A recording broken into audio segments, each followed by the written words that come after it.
Lingkup nih, kalau Lingkup Nusa Tenggara Barat aku kayak ngefans sama TGB sih, beliau keren banget. Iya, bener banget. Aku selalu amazed banget sama TGB karena pertama dia life balance banget, dunianya dapet, akhiratnya dapet. Makanya pernah aku di salah satu tugas aku di perkuliahan aku ngangkat siapa menjadi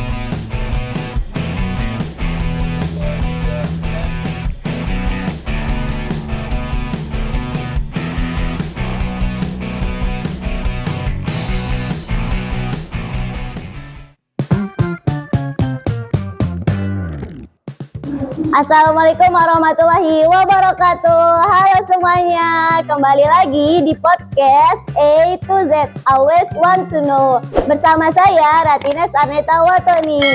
Nah guys, di episode kali ini kita kedatangan bintang tamu yang sangat luar biasa, yaitu kakak-kakak alumni dari SMP NW Wanasaba. Dan mereka ini tuh berhasil lolos atau memasuki kampus impian. Oke guys, langsung saja kita mau kenalan dengan mereka. Silakan kakak-kakak kenalan dulu. Oke, halo Eta, selamat pagi. Halo kak, selamat pagi. Oke, kenalin nama aku Nurlinda Sriayati. Aku biasa dipanggil Linda nih. Aku sekarang angkatan 2022. Oke, gimana kabarnya kak? Alhamdulillah baik. Eta sendiri gimana kabarnya? Baik banget dong. Silakan kakak. Oke, kenalin nama aku Puspita. Aku bisa dipanggil Ita. Aku angkatan 2023 jurusan manajemen. Oke nih kak, selesai dengan SMP ya, kita pengen lanjut nih ke jenjang SMA. Dulu kakak SMA aja di mana? Nah, kebetulan kita tuh SMA-nya bareng kan. Iya. Bareng lagi? Iya. Wah, Kita tuh janjian. SMA di SMA Negeri 1 Aikma. Wah, kok bisa kok kak masuk ke sana?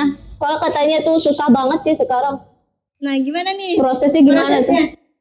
Kalau bicara terkait proses kan seperti yang sudah kita ketahui gitu, ada kayak sistem-sistem zonasi gitu. Iya. Memang ada perbedaan sistem dari tahun lalu terus tahun sekarang gitu. Memang kalau aku sendiri, aku tuh tipikal orang yang sudah bikin map nih kehidupan aku kayak dari SD, SMP, SMA aku tuh harus ngapain gitu. Iya. Dan pada dasarnya memang dari dulu tuh aku akan memimpikan kayak kampus yang menurut aku top Wah, 10 lah, iya, top 1 di Indonesia, Universitas Indonesia. Aku mikir nih, gimana cara aku biar bisa lulus di Universitas Indonesia. Walaupun memang dimanapun kita sekolah, kita bisa lulus di UI. Akan tetapi menurut aku melihat opportunity atau peluang itu sangat penting banget. Dan aku lihatnya ada nih di SMA Negeri 1 Aikmel. Aku cari tahu nih, kalau di SMA 1 Aikmel itu kayak proses masuknya itu gimana aja, persyaratannya itu apa aja gitu. Akhirnya pas aku langsung ke sana ke sekolahnya dan tanya kayak guru-guru dan teman-teman yang lain, ternyata di tahun aku tuh memang ada sistem zonasi di mana aku orang Wanasaba sebenarnya nggak bisa daftar di SMA 1 Aikmel, akan tetapi ada jalur-jalur khusus kayak jalur prestasi, jalur tahfiz, dan memang pada saat itu yang memungkinkan itu jalur tahfiz yang tadi aku kan mendapatkan sertifikat ya pas SMP gitu, dan aku masuk di jalur tahfiz. Nah, menurut aku itu merupakan hal yang sangat luar biasa dan experience sangat luar biasa di SMA juga. Karena kan SMA 1 Negeri 1 Aikmel seperti yang sudah kita tahu track recordnya, kayak siswa-siswinya tuh banyak sekali kayak nembus di univ-univ yang top gitu, kayak UGM, UI, dan prosesnya itu ya mulai kita mempersiapkan dari awal. Sebenarnya SMA ini apa aja sih persyaratannya? Kita harus melek dari sekarang, kita harus mempersiapkan dari sekarang. Jangan kita kayak tiba-tiba kayak baru H-1 penutupan kita kayak waduh ini udah penutupan, berkas-berkasku belum lengkap. Menurut aku Eta juga kalau mau daftar di SMA manapun itu, kamu tuh harus cari tahu terlebih dahulu kayak persyaratan di SMA itu apa aja dan prosesnya itu apa aja, biar kamu tidak kagok gitu H-1 udah mau nutup nih kamu baru lengkapin berkasnya tuh, itu enggak baik banget gitu. Nah, bener banget. Kita harus kayak mencari itu peluang-peluang dimanapun. Dulu kan aku nggak bilang-bilang ya sekolah mau SMA di mana, aku diem-diem. Pas aku udah lulus baru aku bilang ke orang tua gitu. Daftar sendiri kak? Iya bener banget, aku daftar sendiri. Bahkan dulu kan masa-masa COVID ya, jadi kayak aku tuh daftarnya bahkan aku boti, tau boti nggak? Bonceng 3 sama temenku. Iya bener. Oke. Aku bonceng 3 ke sana ke SMA 1. Dulu ada temanku, intinya kita beda sekolah bertiga. Terus yang lulus itu cuma aku. Ada temanku yang nilainya kurang 3 poin. Terus ada juga temanku yang kurang banyak gitu. Jadi kayak persyaratannya itu lumayan ketat. Minimal kayak nilai rata semua matkul, bukan semua matkul, 5 matkul kalau nggak salah itu 75 paling dikit. Itu Iya. kalau terus maksimal jumlah nilai kita itu 1.700 gitu. Oke. Oke, berarti Puspita sendiri tuh daftar di Aku Semanel jalur jalur apa? prestasi akademik. Oh, Kan oke. ada 3 ya kalau nggak salah, akademik, non akademik dan tahfiz gitu. Oke. Boleh nih guys yang mau daftar di Semanel. Dengar nih. Nonton. Oke. Oke. Oke, Kak. Gimana sih lingkungan di Semanel tuh kayak apa sih di SMA-nya Kakak ini? Oke, Semanel jujur disiplin banget. Karena memang di jam 7 teng itu tuh kita memang diharuskan untuk udah masuk. Kalau kita udah telat itu ditutupin gerbang, terus kita disuruh orang tua kita tuh datang ke sekolah buat ngizinin kenapa nih kita bisa telat gitu. Dan kita dikasih kesempatan buat telat itu 3 kali. Kalau udah 3 kali itu kita bisa DO, kita bisa dikeluarin atau enggak nanti ada peringatan terlebih dahulu gitu. Sangat disiplin banget. Dan menurut aku budaya yang bagus itu yang pertama juga sebelum kita belajar kita membaca Al-Qur'an 30 menit ya. Iya. Terus hari Jumat ya, hari Kita Jumat kita infak. yasinan gitu. Terus ada apa ya, ceramah-ceramah singkat gitu. Dan lingkungannya itu menurut aku sebenarnya gak jauh Lebih ke beda. serius dikit gitu kan. Lebih serius lah dari SMP. Gak jauh beda sih dari masa-masa SMP. Iya. Tapi mungkin karena kita sudah berpikir bakalan kuliah itu bagaimana, ya tadi harus cenderung kemana ya besoknya gitu. cenderung lebih serius. Tapi banyak banget kayak kegiatan-kegiatan yang ada di SMA menurut aku. Dan aku juga ikut banyak ekstrakurikuler juga kayak SMP, dan lingkungannya positif sih menurut aku dan sangat support baik dari segi kita fasilitas gitu, segi praktikumnya tuh kayak fasilitas-fasilitasnya tuh lengkap gitu, dan lingkungannya tuh positif lah. Mungkin kalau Kak itu bisa jelasin gitu nggak sih tentang lingkungan pertemanannya tuh kayak apa? Nah, kalau di lingkungan pertemanannya itu sangat-sangat suportif gitu. Kayak misalkan kita ada tugas nih, walaupun kita yang pinter cuma satu kata-kata orang, cuman kayak kita itu sama-sama gitu. Kita merangkul teman-teman kita gitu, biar kayak kita lulus harus bareng gitu. Kita nggak boleh meninggalkan teman-teman kita gitu. Jadi kayak kita tuh solidaritasnya tinggi banget gitu. Kayak misal kita ada acara nih, terus ada salah satu teman kita yang nggak ikut, kita tanyain kamu kenapa nggak ikut, alasannya kayak gimana gitu. Kita jadi kayak kekeluargaannya itu makin erat. Oke. Kalau di SMA dulu juga ikut kegiatan-kegiatan ekstra gitu nggak?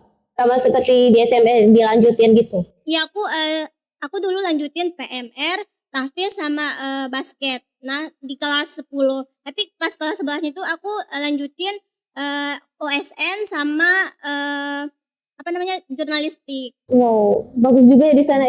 Iya, intinya kayak tapi kita nggak bisa ngambil banyak ekskul, soalnya kan pelajarannya juga kayak banyak banget, padat gitu loh. Jadi kita harus bisa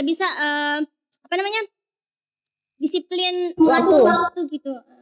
Manis time. Iya, benar banget, that's right. Oke, kalau kali itu kalau aku sendiri memang dari SMP aku udah nge-map diriku tuh sebenarnya aku mau output aku gimana nanti pas habis SMA. Jadinya memang aku lebih fokus ke beberapa ekstrakurikuler. Aku nggak mau ikut banyak banget. Oleh karena itu menurut aku kebutuhan aku yang pertama, aku pengen ngelanjutin hafalanku, aku lanjutin ke tahfiz gitu. Selanjutnya aku juga pengen ikut olimpiade, ngelanjutin pas SMP aku ikut olimpiade ekonomi bareng sama Puspita. Tapi kalau Puspita itu joinnya tuh dari kelas 11, kalau aku memang join dari kelas 10. Memang karena menurut aku olimpiade tuh yang harus dipersiapkan tuh kayak banyak banget gitu. Jadinya menurut aku kalau join dari awal tuh bisa mempersiapkan kita tuh dengan matang gitu. Selanjutnya aku juga ikut LCC 4 pilar, di mana kita tuh menghafal buku undang-undang tuh semuanya dan TAP MPR. Nah itu menurut aku kayak memori yang sangat luar biasa selama SMA. Karena apa? Ketika aku join pertama aku join tahfiz.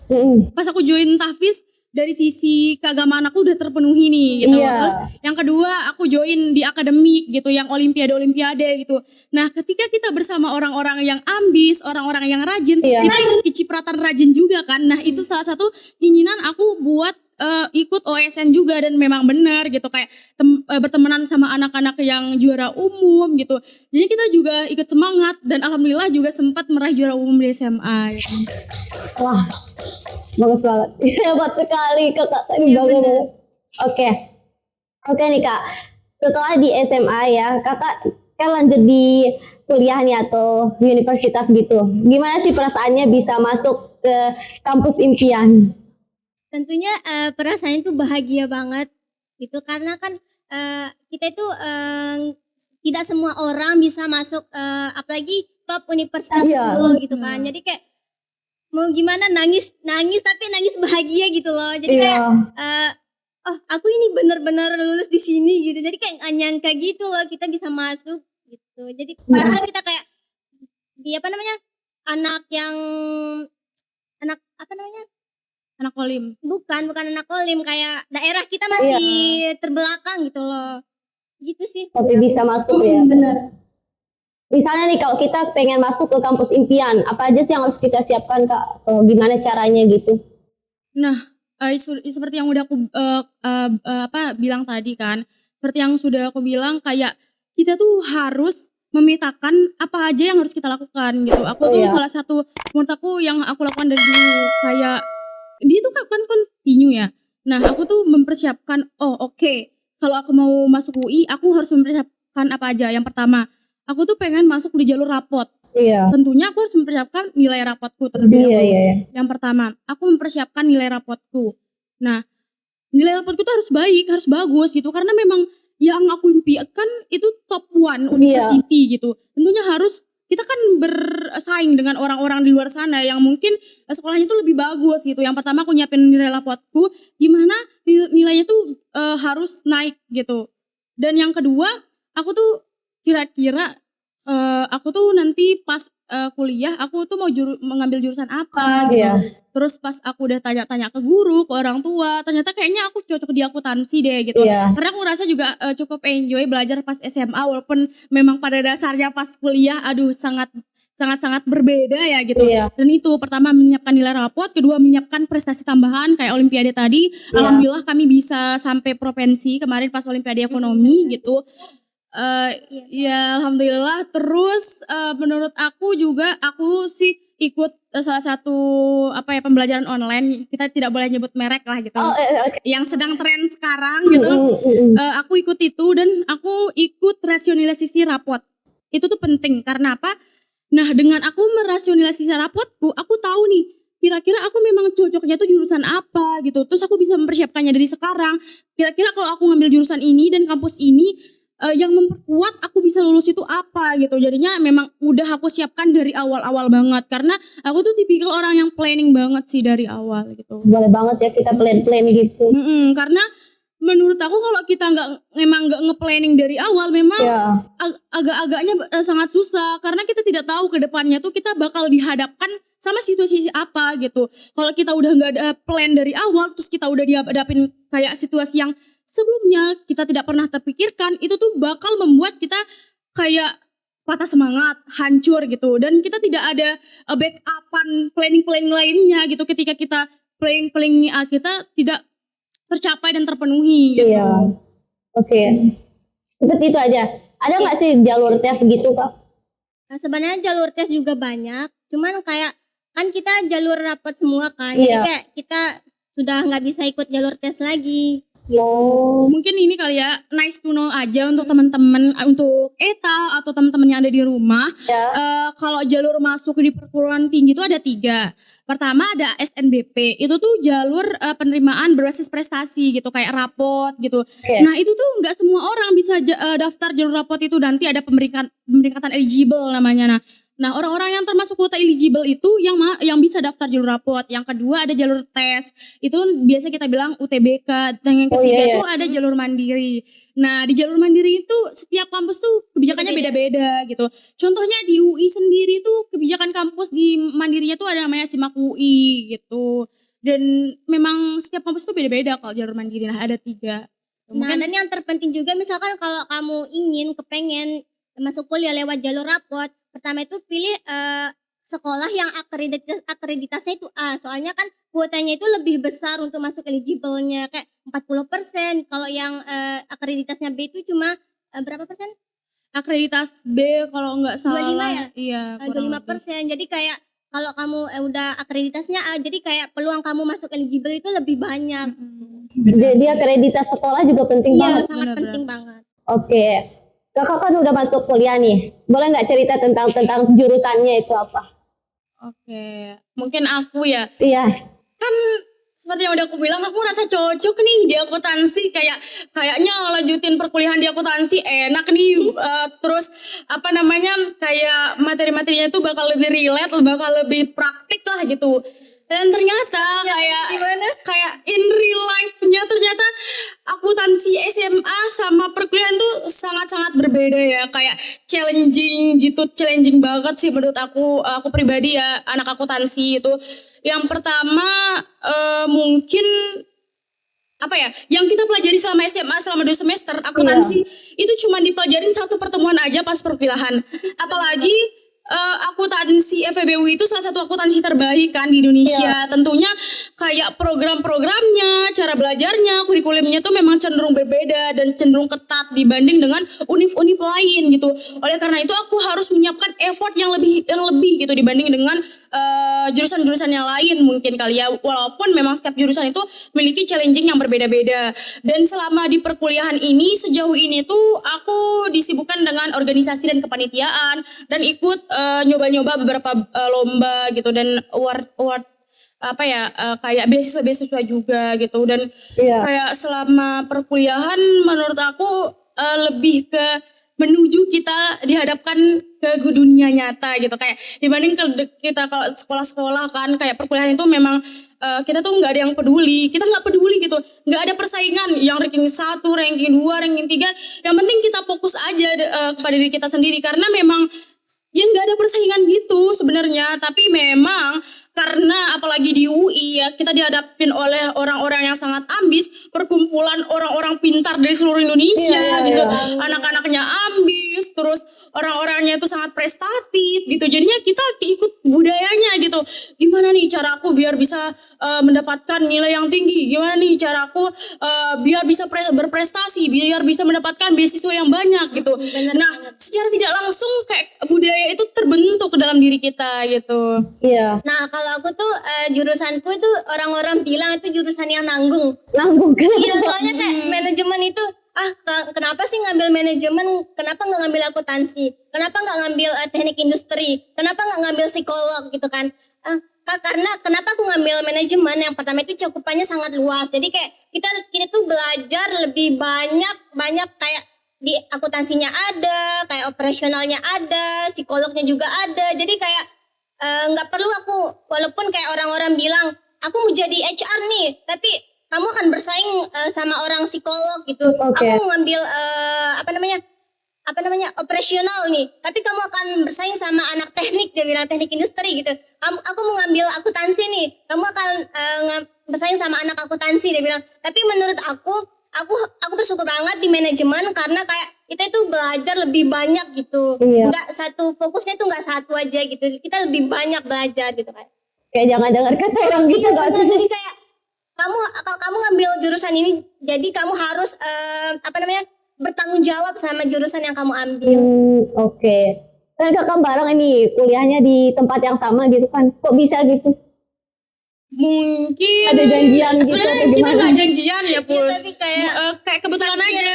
Iya, dari SMP ya udah. Sebenarnya aku dalam hatiku kayak bosen banget ketemu anak ini. Ya Allah. Wah, parah sih. Kayak dari SMP bareng, SMA bareng, perkuliahan pun bareng, fakultasnya bareng, organisasinya bareng. Aku sumpah muak banget ya Allah ketemu anak ini kita gitu. bareng terus gitu. Tapi sebenarnya banyak positifnya sih ini. Dia banyak kelebihan yang aku tidak punya. Jadinya kita saling melengkapi lah gitu. Tentunya juga kita kan asal daerahnya sama gitu kan. Mungkin kekeluargaan itu lebih terbentuk lah ketika kita jauh dengan keluarga gitu. Sebenarnya kita nggak janjian, tapi memang kalau aku sih sering kayak ngasih dia saran gitu. Misal kalau nanti kamu pas kuliah mau ngambil jurusan apa, terus dia awalnya tuh aku pengen banget jurusan akuntansi. tapi aku sudah wanti-wanti sama dia, please jangan ngambil jurusan akuntansi. Bukan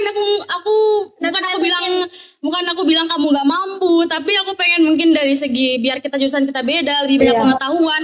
Yang kedua menurut aku memang culture dari akuntansi itu memang cukup berbeda ya dibanding dengan jurusan-jurusan lain, dan lebih bukan aku bilang jurusannya lebih mudah, tapi mungkin agak lebih slow dibandingkan dengan akuntansi gitu. Di akuntansi tuh kita kayak ngitung uang gaib gitu loh. Bermiliaran gitu.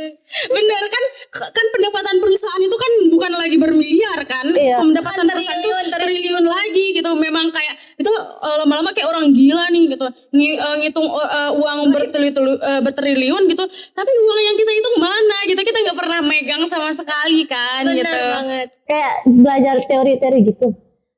Kita praktek sih, misal contohnya kalau di akuntansi pemodelan bisnis. Nah nanti kita dikasih tahu lah cara kita untuk menyusun laporan keuangan yang baik gimana. Kan penting banget kalau di perusahaan, kalau laporan keuangannya tidak tersusun dengan baik, ya tidak bakal baiklah perusahaan tersebut. Jalan aja nanti ada korupsi lah, kita nggak tahu kan ada yang korupsi gitu. Terus pengeluaran pendapatannya itu tidak jelas masuknya kemana gitu. Terus kita praktik bagaimana cara membuat laporan keuangan yang baik. Kita praktik bagaimana cara kita membaca laporan keuangan. Karena penting banget, suatu saat mungkin kita bisa menjadi investor di salah satu perusahaan misal. Kita perlu tahu nih, apakah perusahaan ini sehat atau enggak ya, apakah perusahaan ini bagus gitu, korupsi atau enggak. Jadinya penting banget kan kita tahu bagaimana cara membaca laporan keuangan. Dan kita juga diajar untuk bikin bisnis gitu. Kemarin ada pemodelan keuangan bisnis gitu. Nah aku diajar pertama kita dari nyusun pertama planningnya, kita harus ngambil bisnis apa, terus bagaimana model pembiayaannya gitu, ada namanya BMC gitu, terus kita harus menyusun BMC-nya. Dan P5 sebenarnya penting banget itu menyusun BMC gitu, karena menurut aku kan P5 itu kalian membuat sebuah produk untuk dipasarkan nantinya. Nah di BMC ini tuh penting, yang pertama kita harus tahu modalnya itu berapa, target konsumen kita berapa. Kita jangan asal-asalan buat produk. Kalau kita asal-asalan buat produk, sebenarnya orang-orang tuh butuh nggak ya sama produk kita. Nanti jangan-jangan kita membuat produk itu tidak bermanfaat, jangan-jangan produk kita itu tidak ada yang laku dan memang tidak ada peminatnya. Dan ketika kita menganalisis BMC tadi, kita tahu nih targetnya siapa, terus kita mau ngambil profitnya berapa, dan cara pemasarannya itu bagaimana, terus pihak-pihak yang dilibatkan dalam pemasarannya itu apa. Itu tuh memang bakal dipelajari lebih detail lagi nanti pada saat perkuliahan. Nah benar. Wah. Tapi sebenarnya it's okay banget. Intinya ada kayak kita tidak mengurus keuangan lah kalau kalau manajemen itu kayak memanage bisnis gitu. Kayak misalkan aku ada matkul bisnis gitu, kayak kita terjun langsung kayak ke UMKM gitu. Gimana proses pembuatan UMKM-nya, gimana pekerjanya, gimana gajinya, cara strukturnya gimana, kita harus tanyakan semuanya itu. Kayak modal membuat ininya berapa gitu. Jadi kayak kita bikin kayak plan-plan gitu loh. Sama sih kayak ada juga di P5 gitu, dia mungkin masuk dikit ya. Iya benar. Jadi kayak P5 itu sangat berguna banget sih menurut aku. Manfaat banget, makasih buat Bapak Ibu guru yang sudah menyiapkan P5 ya. Iya. Itu menurut aku langkah awal yang sangat luar biasa sih. Iya, jadi modal kita gitu ya. Iya benar. Oke nih Kak, boleh Kak dicerita tentang pertama kali masuk kuliah atau kegiatan ospeknya? Oke, mungkin sama ya kalau ospek, soalnya kan kita ospeknya satu fakultas, satu UI, satu jurusan, bukan satu jurusan, cuma kayak satu fakultas. Iya. Kan kita ada 4 ospek ya. Yang pertama itu ospek universitas, yang kedua itu ospek fakultas, yang ketiga jurusan, yang keempat itu ospek agama gitu. Oke, kegiatannya tuh kayak gimana sih Kak? Nah coba ceritain yang ospek fakultas. Oke, mungkin aku jelasin kenapa harus ada ospek kali ya. Iya. Kenapa harus ada ospek gitu? Yang pertama kan kita belum tahu ya terkait gimana lingkungan kampus kita. Itu tuh bermanfaat banget nanti gitu. Nah, apa sih kegiatan kita selama ospek? Yang pertama, ospek universitas. Tentunya ini kan universitas. Kita harus tahu nih, kita sebenarnya berkuliah di mana ya, kita tahu terkait kira-kira di UI itu fasilitasnya apa aja gitu. Terus bagaimana kayak program-programnya, ekstrakurikulernya, tapi mungkin kalau di perkuliahan namanya UKM gitu. Terus kegiatan-kegiatannya itu apa aja? Kita lebih tahu nih kira-kira jurusan fakultas ini khasnya dengan apa gitu. Kita lebih tahu terkait Universitas Indonesia gitu. Itu penting banget yang harus kita miliki, karena nanti kalau kita tidak tahu UI sendiri terus kita ditanya sama orang luar, anak UI kok nggak tahu kampusnya sendiri gitu. Itu memang penting banget. Dan menurut aku seru banget selama kita ospek universitas, karena kita ada nyanyi bareng, nyanyi kampus lagu kebanggaan kampus Universitas Indonesia lah gitu. Kita diajarin sama namanya Pak Dipio gitu. Kita senang banget kayak nyanyi bareng gitu. Terus kalau di angkatanku kita nyiptain rekor ngebatik terbesar di dunia gitu. Wow. Nah, kita kayak ngebatik seluruh mahasiswa baru, kita membuat batik bareng, ngecanting bareng gitu. Itu tuh seru banget sih menurut aku, dan bertemu dengan banyak dari fakultas-fakultas lain. Nah, bener banget, soalnya kan di ospek universitas itu kelompok kita kan jadi dari banyak fakultas, bukan yang dari fakultas kita doang. Jadi kayak ada yang dari MIPA, ada yang dari hukum, ada yang dari FK, dan banyak banget gitu. Jadi kayak kita digabung gitu loh jadi satu kelompok. Itu berapa lama sih ospeknya, Kak? Sebulan lebih nggak sih? Sebulan lebih. Wah. Tapi sebenarnya tuh kayak yang aktif puncaknya doang sih menurutnya yang kerasa gitu. Iya. Karena mungkin nggak tahu sih kalau Puspita sendiri, karena aku tuh peralihan after COVID itu nggak terlalu aktif banget. Iya, Kayak kadang ada yang online, kadang ada yang offline. Mungkin kalau Puspita sendiri kan udah full offline full kan. offline. Jadi Mungkin kayak lebih capek kita kali ya. didatengin Pembicara yang hebat-hebat keren. seperti kayak Najwa Shihab gitu. Jadi kayak ada Raditya Dika gitu. banyak banget intinya.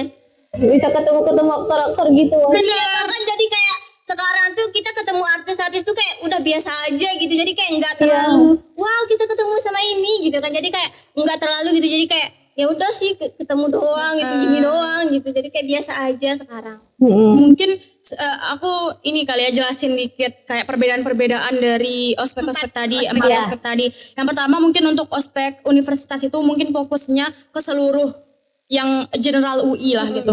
Bagaimana UI secara umum gitu. Ke fakultas nih lebih detail lagi gimana fakultas kita gitu. Contohnya fakultas ekonomi, gimana fakultas ekonomi dengan detail. Ininya kita mempelajari, kita dikasih tahu bagaimana nanti kayak kurikulumnya, terus bagaimana fasilitas-fasilitas yang bisa kita gunain gitu.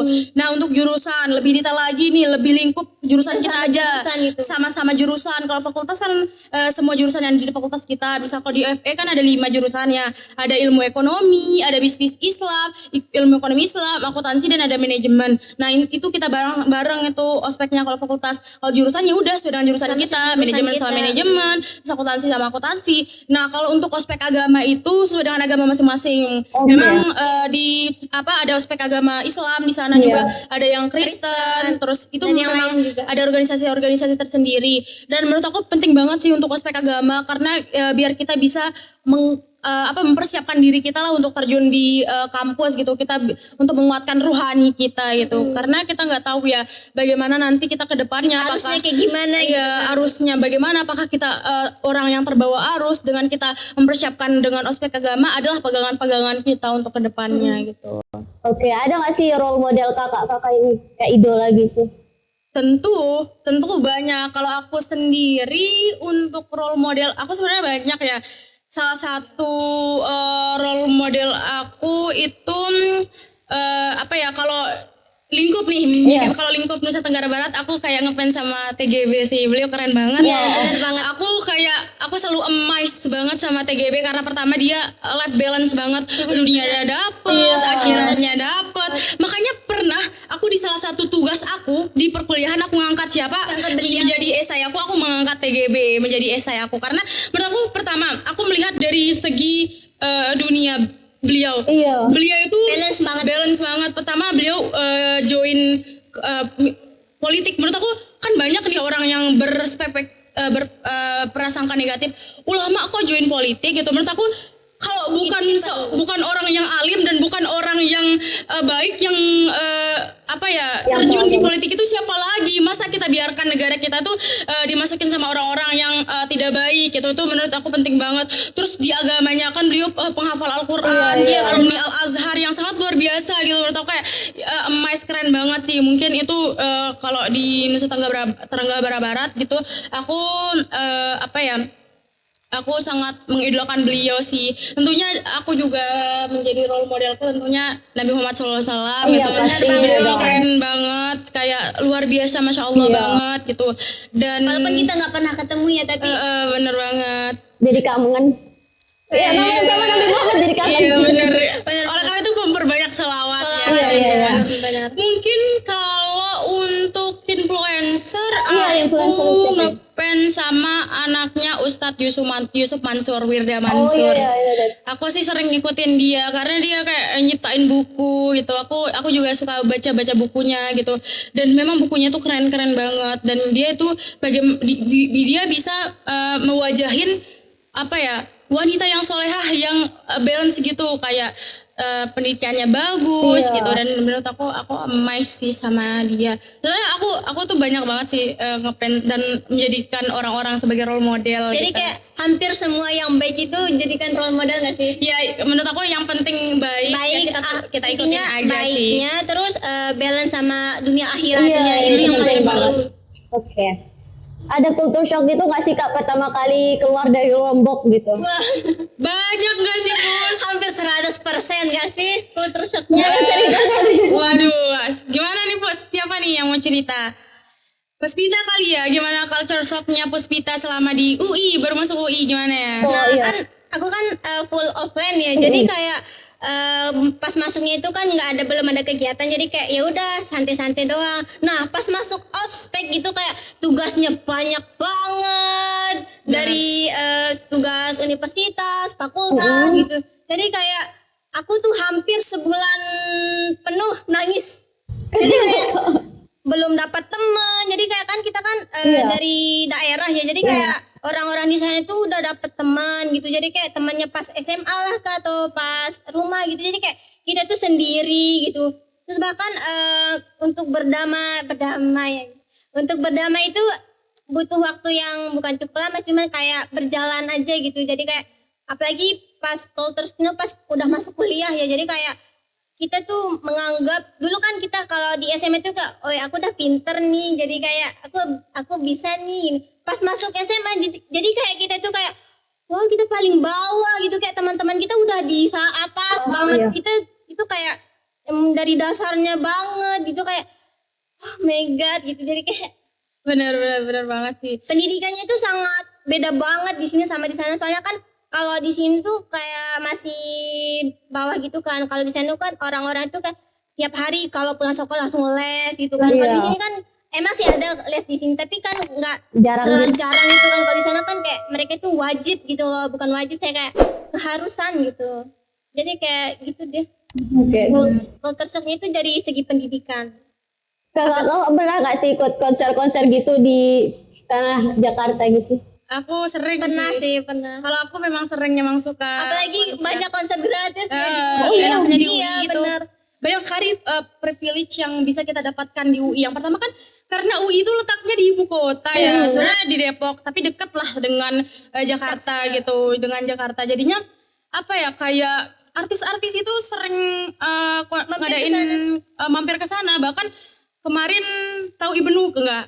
Salah satu TikTokers, Ibnu dia tuh Wardana. di Ibnu Wardana, terus ada Prilly datang, Oh iya, Prilly tahu. terus ada Vina Aulia Dia yang lulusan FE gitu. ya Oh. terus HR itu. nah dia tuh kayak banyak sekali konser-konser gratis, apalagi kalau di Fakultas Ekonomi sendiri ada salah satu kegiatan JGTC. namanya JGTC, Just Goes to Campus. Jadi kita datengin kayak artis-artis ibu kota lah, kayak Tulus, Raisa, Bernadia, gitu. Malini, terus semua artis-artis itu Yang masuk juga banyak. ya banyak banget, kayak Dewa gitu. Jadinya memang terkenal ya, fun fact-nya kalau di UI itu kita ada buku Pesta Cinta Iya, gitu. benar. Yang pertama buku ya tentu tentang akademik kita, Iya. pesta kita tuh kayak ya tadi konser-konser, terus cinta, bagaimana kekeluargaan kita gitu yang ada di sana gitu. Oke. Dan kayaknya hampir ya anak-anak UI itu bukan sering pernah lah ikut konser musik, karena memang pada dasarnya ya banyak banget yang gratis-gratis di UI gitu. Iya benar. kayak seminar gitu. Kita dikasih konser gratis, memang menjadi guest star-nya gitu. Oh, itu jadi di lingkungan kampus gitu Kak? Iya benar. Iya, didatengin gitu artisnya di kampus. Kalau di luar gitu pernah ikut gitu? Aku pernah ikut. Aku dulu pernah ikut pertama kali nih. Aku nyampe Jakarta kan kayak pelongo gitu. Terus tiba-tiba kakak tingkat, kebetulan kan ada sesambo ya, ada kakak tingkat, ada yang menjadi keluarga kita di sana. Ayo Lin, mau ikut konser nggak ke Jakarta Pusat gitu? Ikut bareng aku gitu. Boleh nih Kak, kebetulan lagi suntuk nih di kamar pas itu gitu. Terus aku ikut dan itu seru banget sih. Tapi menurut aku yang penting banget pas awal-awal dimanapun kita berada, nggak harus Jakarta. Kalau awal-awal kita jangan pergi sendiri sih menurut aku. Tapi untuknya dulu tuh ada kakak tingkat yang ngajak buat ikut konser itu. Dan itu penting banget sih untuk merefreshing otak gitu. Karena kayak setiap hari tugas yang sangat tumpuk, belajar yang sangat luar biasa. Butuh banget sih refreshing semacam konser-konser gitu. Benar banget. Oke, pernah kangen dengan Lombok gitu gak sih Kak? Sering. Oh my god. Apalagi kita ya, kan aku sama Puspita tuh tinggalnya bareng. Kita kalau rindu Lombok kita ngapain nih Pus? Kita Nyetel lagu buat Lombok. Terus kita bikin makanan khas Lombok kayak pelecing gitu. Aku sama Puspita tuh pernah masak porsi gede untuk banget. kita satu asrama. Kita masakin nih orang-orang pelecing. Kita kenalin pelecing ke teman-teman kita gitu. Terus kan aku bilang ke teman-temanku ya, salah satu temanku dari Makassar, aku bilang, Lin ini namanya apa? Pelecing. Terus ini namanya apa? Bebero. Terus dia bilang Beberu. Terus dia pas teleponan sama keluarganya tuh, aku tadi habis dimasakin sama temanku dari Lombok, dia masak beberok katanya. Oh iya, itu tuh salah spellingnya tuh salah ya Bun. Oke. Beberu.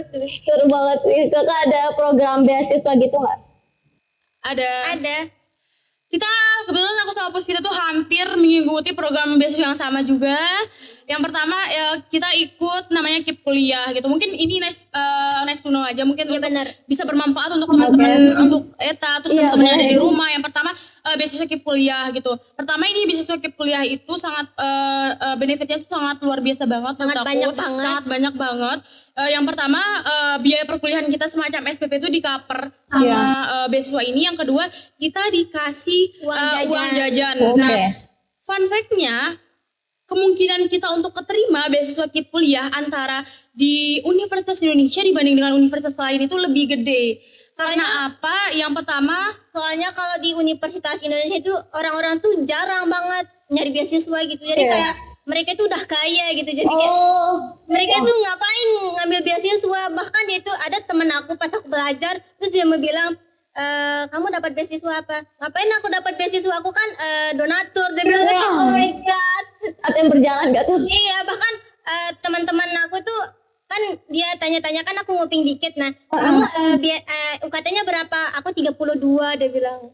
32 juta. Ya SPP-nya. Oh. Wah, mahal banget. mungkin itu yang mahal tuh mungkin kelas internasional juga ya. Kalau kelas internasional memang pada dasarnya dia nggak kuliahnya di UI aja, dia nanti kuliahnya double degree itu, ada 2 tahunnya di UI, 2 tahunnya itu di luar negeri, memang yang bekerja sama dengan Universitas Indonesia gitu. Mungkin tadi belum selesai yang masalah beasiswa. Tadi kalau untuk KIP kuliah mungkin bukan masalah nggak ada yang mau daftar, tapi memang ada kriteria tersendiri. Yang pertama tidak boleh PNS kan tadi. Orang tua kita tuh nggak boleh PNS kalau kita mau daftar ke kuliah. Nah banyak nih setiap aku roadshow ke sekolah-sekolah, sosialisasi ke sekolah-sekolah, Kak, boleh nggak ya kita daftar beasiswa KIP kuliah? Kita nggak ada kartu Indonesia Pintar, kita nggak ada kartu Indonesia kita Sehat PKH, gitu.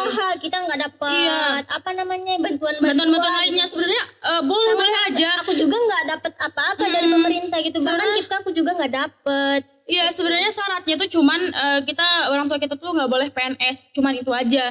Dan untuk teman-teman untuk di luar sana kalau mau daftar ke kuliah sangat open banget teman-teman. Kalian jangan main gengsi gitu, dan menurut aku ini penting banget.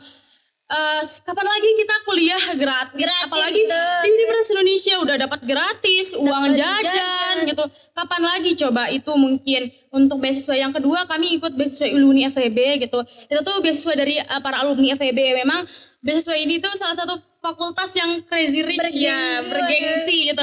Memang alumni-alumninya keren kayak Bu Sri Mulyani. Slogannya itu kalau lulus minimal jadi menteri. Paling jelek jadi menteri dulu. Iya. Wow. Mungkin kalau itu tuh kayak salah satu slogan menurut aku kayak lucu aja lucu-lucuan sih. sih, nggak, jangan dianggap serius. Iya. Tapi sebenarnya memang kenapa aku mau ngasih inilah tebak-tebakan sama Deta. Apa?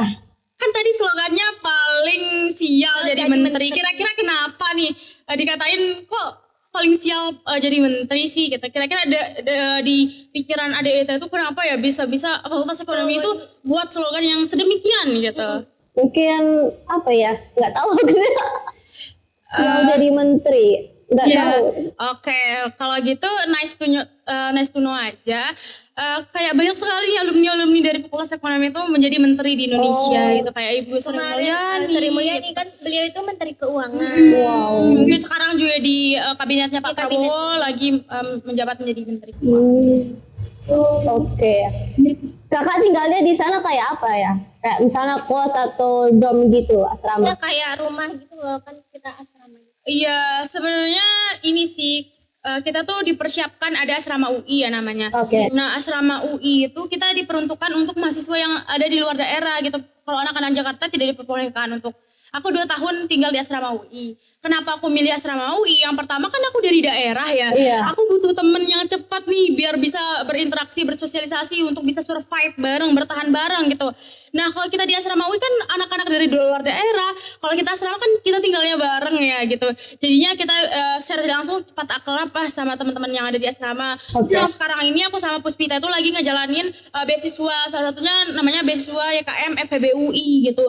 Ini tuh beasiswa tempat tinggal asrama dan beasiswa beasiswa ini berbentuk tempat tinggal dan program-program lainnya. Ada program kita, aku sama Puspita itu ikut program yang entrepreneur. Kita tuh dilatih untuk menjadi pembisnis gitu. Wow. Dan enaknya ikut beasiswa YKM ini pertama kita dipertemukan dengan alumni-alumni yang sudah memiliki bisnis yang sudah settle, yang sudah sukses lah gitu. Jadi kita bisa tahu lah dari narasumber yang terpercaya gitu, kayak bagaimana cara dia ngejalanin bisnis, bagaimana cara dia mulai berbisnis gitu. Ya seru banget, dan kita tinggal di satu rumah gitu. Terus kita dari berbagai daerah, kayak ada pertukaran budaya di sana. Terus bisa belajar bareng, terus banyak hal lah yang kita lakukan. Kita ketahui juga. Kan tadi kan ada beasiswa gitu Kak. Gimana sih Kakak bisa cari-cari informasi tentang beasiswa gitu? Nah kan kalau pas SMA dulu kan kita disuruh buat akun KIPKA ya. Nah kan kita seharusnya semuanya itu disuruh buat. Terus pas kita daftar itu kita disuruh pas daftarnya kan ada 3 jalur. Yang pertama SNBP, SNBT sama Mandiri. Nah pas kita daftar itu kita sinkronisasi. Kan pas kita buat pertama-tama kita buat akun itu kan kita isi berkas-berkas dulu. Berkas-berkas kan udah ditentuin, jadi kayak cuma kita lengkapi itu dulu. Nah kan kalau kita keterima itu, aku nggak tahu ya kalau di kampus lain. Kalau di kampusku itu kayak kalau kita udah keterima itu terus UKT kita belum keluar, jadi kayak itu udah kita keterima gitu. Terus kalau di beasiswa UI itu kita ada satu website gitu loh, itu banyak banget beasiswa, jadi kayak kita tinggal masuk doang, terus kita cari-cari beasiswa yang apakah kita itu masuk kriteria tersebut gitu. Jadi kayak nggak perlu orang tua kita miskin, nggak perlu orang tua kita, jadi kayak orang yang berprestasi itu walaupun dia kaya dia juga bisa dapat beasiswa gitu. Jadi kayak nggak melulu orang karena finansial gitu. Setelah kuliah ini Kak, ada rencana buat lanjut lagi atau kerja gitu atau gimana? Oke, kalau aku sendiri memang udah aku persiapkan, yang sudah aku sepil tadi. Memang aku tipikal orang planning, dan menurut aku penting banget sih ini. Aku tuh dari misalnya selama 1 semester aku harus ngapain aja aku udah siapin gitu, apalagi after kampus lah, pas sarjana itu aku harus ngapain. Yang pertama mungkin aku bakal nyoba apply kerja dulu, karena aku pengen mempraktikkan ilmuku dulu ya, kayak aku pengen kira-kira ilmuku tuh in real life-nya itu bagaimana gitu, kegunaannya tuh bagaimana gitu. Jadinya aku mungkin untuk tahun pertama bakal kerja. Dan kalau aku sendiri Allah di tanggal yang sangat luar biasa berkah ini 27 Rajab, semoga aku tuh pengen ngelanjutkan pendidikan dan semoga bisa tercapai insya Allah di luar negeri. Amin. Dan aku juga tipikal orang yang cukup update terkait info-info terkait beasiswa dan kampus-kampus gitu. Jadi dari sekarang aku udah menyiapkan di suatu kampus impian aku di luar negeri. Aku nggak mau spill nanti aja gitu. Dan semoga keterima di sana. Aku udah mulai mempersiapkan gitu. Aku udah mulai lihat kayak persyaratan-persyaratannya itu apa aja gitu. Jadinya dari sekarang itu aku udah mulai mempersiapkannya sih gitu. Pertama kerja dulu, habis itu semoga rezeki bisa melanjutkan pendidikan di S2 gitu. Amin. Nah, kalau aku tuh rencana setelah kuliah itu kalau bisa ya aku bikin usaha sendiri gitu. Jadi kayak ya sih cari-cari kerja dulu tapi diimbangi dengan bikin usaha sendiri. Biar kan kalau ada kepikiran buat S2 biar bisa bayar sendiri gitu. Iya benar banget. Boleh nggak nih kakak kasih ya motivasi kepada kita semua gitu, kata-kata atau apa gitu? Oke, mungkin motivasi untuk teman-teman yang ada di luar sana, untuk Eta juga. Karena Eta sekarang perjalanannya masih panjang ya, masih SMP. Menurut aku kamu fokus terlebih dahulu. Kamu jangan terdistraksi sama pergaulan-pergaulan yang ada di luar sana. Kamu jangan terlalu mengikuti arus. Kamu fokus kamu maunya apa gitu, fokus pada tujuan. Kamu jangan ikut-ikut temen. Misal kamu rencananya SMA di sini, kuliahnya di sini, kamu harus fokus pada tujuan itu. Kamu harus mempersiapkan tujuan itu gitu. Dengan harus kamu mempersiapkan sebaik mungkin, sematang mungkin gitu. Dan capek itu nggak apa-apa. Kalau kita capek ya kita istirahat gitu. Jangan sampai berhenti gitu. Jangan sampai stuck di situ-situ aja. Karena nanti semakin berkembangnya zaman kan tantangan kita tuh berbeda-beda gitu. Jadinya menurut aku kamu harus mempersiapkan sejak dini gitu persiapan tersebut. Pokoknya intinya kalau menurut aku, dari aku pribadi, kalian itu harus menjadi orang yang disiplin, harus fokus pada tujuan dan harus diimbangi dengan agama juga gitu. Nah intinya nikmati masa muda, masa SMP kalian. Jangan pengen cepet-cepet lulus terus cari banyak-banyak pengalaman, entah itu intinya upgrade diri dari sekarang. Intinya persiapkan untuk kedepannya. Leslie nih ya Kak, boleh nggak nih kasih harapan kepada guru sekolah di SMP ini dan untuk sekolah ini juga sama murid-muridnya mungkin yang lagi belajar? Menurut aku pertama-tama aku berterima kasih kepada guru-guru yang ada di SMP NW yang sudah sangat luar biasa membimbing, ngasih experience yang sangat luar biasa yang mungkin tidak aku dapatin di sekolah-sekolah lain gitu. Aku berterima kasih atas segala ilmu-ilmu yang telah diberikan selama ini, selama SMP, dan aku berharap SMP NW ini bisa menjadi SMP unggulan nantinya, yang bisa menjadi SMP rujukan di luar sana. Dan menurut aku kayak program-programnya itu sudah update banget seperti program-program yang ada di ibu kota. Dan semoga SMP NW juga bisa mendengarkan keluhan-keluhan dari siswanya, kayak siswanya tuh butuh apa, kayak butuh ekstrakurikuler apa yang bisa mengupgrade diri mereka gitu. Dan semoga SMP NW tetap menjadi best SMP, bukan hanya di Wonosobo, mungkin nanti bisa terkenal seluruh Indonesia gitu. Kalau aku, harapan aku semoga ibu bapak guru tetap sabar hadapi anak-anaknya, soalnya kan masa-masa SMP itu masa nakal-nakalnya juga. Terus bagi siswa-siswa, bagi adik-adikku, jangan pernah ngecewain guru kalian, karena masa-masa SMP itu masa-masa yang paling akan kalian rindukan. Oke guys, pokoknya hari ini kita banyak sekali bincang-bincang dengan kakak-kakak alumni. Banyak sekali kita bisa ambil manfaat-manfaatnya tadi ya kan Kak, banyak sekali. Ada money time juga, uang kalau adalah uang. Terus pokoknya kita harus merencanakan apa yang kita mau gitu. Pokoknya banyak sekali deh kalian bisa ambil gitu. Oke, makasih juga nih buat kakak-kakak yang sudah datang ke podcast kita. Makasih juga atas udah mengundang kita. Bagi-bagi ilmu gitu, sharing-sharing seru banget. Iya, makasih banyak. Makasih juga buat para penonton yang masih stay tune nonton sampai akhir. Dan kita bareng-bareng aja yuk Kak. Kita tutup dengan bukan kita like gitu.